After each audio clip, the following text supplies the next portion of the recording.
Ерөөсөө санал хурааж явах явцад чин бүрэн сайд миний хажууд хурж ирж улсын хурлын гишүүний бүрийн эрэхэд халдаж үг хэлэхэд минь эмэгтэй хүний хувьд гэж би бодож шууд дэрлэгсэн.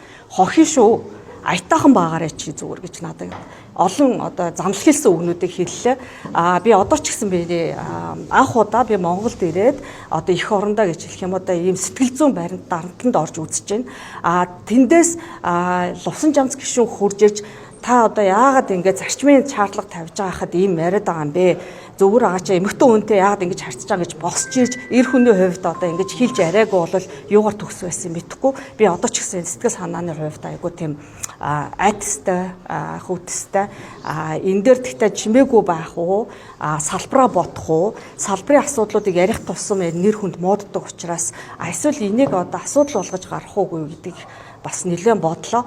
Тэгвэл одоо эмэгтэй хүний хувьд анх сонгогдсон гишүүний хувьд улсын хурал засгийн газар дээр хяналт тавьдаг хүний одоо энэ ажлаа хэрэгжүүлэхийн тулд бол энэ зайлшгүй ил тодор мэдээлэх нь зүйтэй бахаа гэд одоо энэ үгийг хэлээд зогсож байна.